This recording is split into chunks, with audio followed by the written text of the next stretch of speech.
बजाकर इन्हें अपनी शुभकामनाएं देंगे। विभा मौर्य,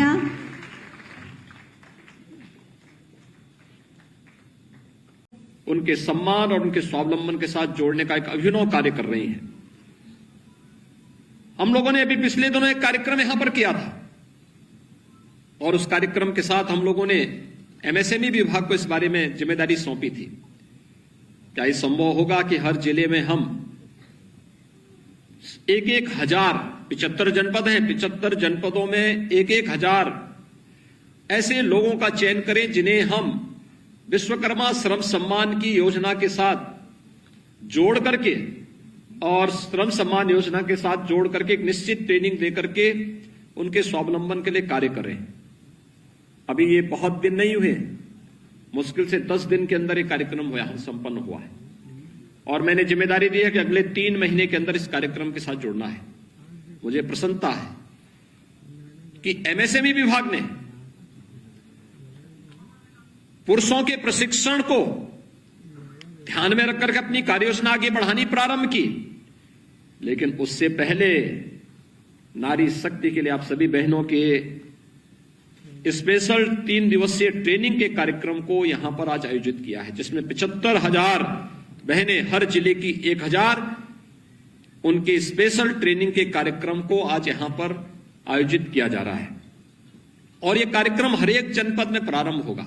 इसमें उन्हें किट भी उपलब्ध कराए गए हैं, कराए जा रहे हैं।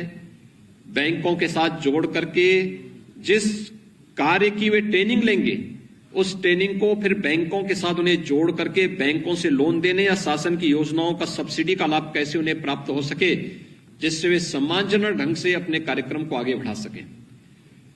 एक नारी वह केवल अकेले नहीं होती है, वह अनेक लोगों का आधार बनती है, समाज को एक नई दिशा देने का आधार बनती है और वह कार्यक्रम आपके माध्यम से आगे बढ़ रहा है। स्वाभाविक रूप से योजना सफल होगी, कोई संदेह नहीं, क्योंकि अनेक कार्यक्रम वर्तमान में चल रहे हैं और मैं कहूंगा एमएसएमई विभाग को कि इस कार्यक्रम के साथ जोड़ें उन लोगों को। खासतौर पर एक जनपद एक उत्पाद की जो योजना है उसकी ट्रेनिंग होनी चाहिए। विश्वकर्मा श्रम सम्मान से जुड़े हुए जो 17-18 ट्रेड हम लोगों ने लिए हैं, उनमें से बहुत सारी ऐसी हैं जो महिलाओं के लिए स्पेसिफिक हो सकती है, स्पेशली उनके लिए हो सकती है। उनमें उनकी ट्रेनिंग और टूल किट उन्हें उपलब्ध करवाने की कार्रवाई उनके साथ उन्हें उपलब्ध किया जाना चाहिए। ट्रेनिंग के दौरान एक निश्चित मानदेय उन्हें देने की कार्रवाई होनी चाहिए, क्योंकि बहुत सारे ऐसी होंगी जब दिन भर कार्य करती होंगी तब घर गृहस्थी के संचालन को आगे बढ़ाती होंगी, तो उस दौरान उनके कार्य को सफल न होने पाए, इसके लिए उन्हें उस योजना के साथ जोड़ना।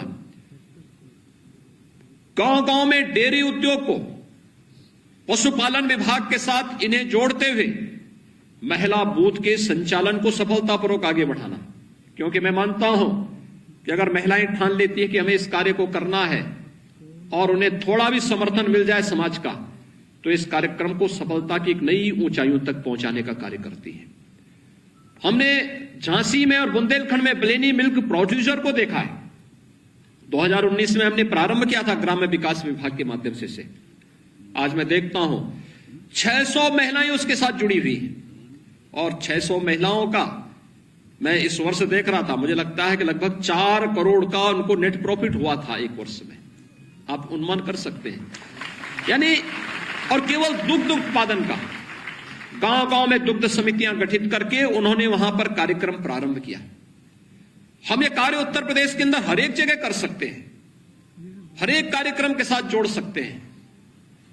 गांव-गांव में हम दुग्ध समितियों का गठन करके उन्हें इस अभियान के साथ जोड़ सकते हैं। दुग्ध ये प्रोड्यूसर के साथ, दुग्ध मिल्क प्रोड्यूसर के साथ उन्हें जोड़ने की कार्रवाई हो सकती है। सिलाई कढ़ाई के कार्यक्रम को आगे बढ़ाते हुए मुझे लगता है पुरुषों से ज्यादा बेहतर रेडीमेड गारमेंट के कार्य को महिलाएं आगे बढ़ा सकती हैं और इसका हब उत्तर प्रदेश बने।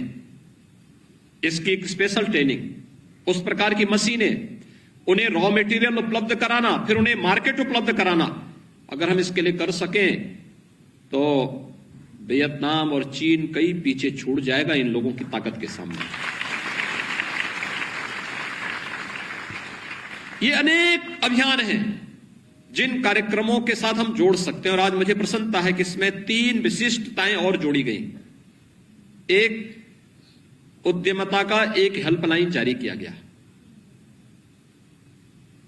जो वहां पर उन समस्याओं का समाधान करने के लिए, किसी भी वाहन के लिए हमेशा मौजूद होगा। दूसरा, एक वेबसाइट भी जारी की गई है, विभाग से जुड़ी हुई, हर जनपद की जुड़ी हुई जानकारियां उसमें उपलब्ध होंगी। और तीसरा, डाक विभाग ने यहां पे जारी किया है स्पेशल कवर, डाक टिकट स्पेशल जारी किए गए हैं। 75 जनपदों की 75 उत्पाद और उन सभी जीआई प्रोडक्ट को इसके साथ जोड़ा गया है जो उस जिले को एक विशिष्ट पहचान देती है। स्वाभाविक रूप से उत्तर प्रदेश सरकार अगर लिफाफों का उपयोग कर रही है तो सामान्य लिफाफों का उपयोग करने की बजाय अगर हम एमएसएमई के द्वारा आज जारी किए गए अलग अलग जनपदों के जीआई प्रोडक्ट और ओडीओपी के प्रोडक्ट के साथ जो स्पेशल कवर जारी किए गए हैं, इसका उपयोग अपने सरकारी पत्राचार के लिए करेंगे तो हमारे प्रोडक्ट का भी प्रचार प्रसार होगा। मैं डाक विभाग को इसके लिए हृदय से धन्यवाद देता हूं। क्या 75 जनपदों के लिए सब जारी हो रहा है, लेकिन इसको हमें और प्रोत्साहित करना होगा और आगे बढ़ाना होगा। आज का ये कार्यक्रम एक अभिनव कार्यक्रम है, इसमें और भी अच्छे ढंग से इसको आगे बढ़ाने का प्रयास होना चाहिए। मैं उत्तर प्रदेश के सभी 75 जनपदों में उपस्थित सभी बहनों को हृदय से इसके लिए बधाई देता हूं, अपनी शुभकामनाएं देता हूं और विश्वास व्यक्त करता हूं कोरोना महामारी को हम लोग लगभग नियंत्रित किए हुए हैं। इस दौरान हमें इस प्रकार के रचनात्मक कार्यक्रमों को एक सकारात्मक भाव के साथ आगे बढ़ाना होगा और एक एक जिले में 1,000, मैं तो चाहूंगा इन 1,000 लोगों का सम्मेलन हर जनपद में होना चाहिए। और मैं भी कुछ जनपदों में जाने का इच्छुक रहूंगा। जो लोग ट्रेनिंग लेने के बाद जब बैंकों से इन्हें जिस दिन लोन दिलाने की कार्रवाई हो उस दिन गांव, उन जनपदों में जाकर के मुझे प्रसन्नता होगी, क्योंकि वो एक महिला के लिए नहीं, एक परिवार और समाज के एक मार्गदर्शिका के रूप में वे कार्य करेंगे। उन लोगों के लिए जो कार्यक्रम हम आगे बढ़ाएंगे, उन कार्यक्रमों को प्रोत्साहित करने के लिए मैं हूं, हमारे मंत्रीगण हैं, दोनों मंत्री सिद्धार्थनाथ सिंह जी भी, चौधरी उदयभान सिंह जी भी, हमारे दोनों डिप्टी सीएम, अन्य अधिकारी, अन्य मंत्रीगण जनपदों में जाकर के उस प्रोत्साहन के कार्यक्रम को आगे बढ़ाने का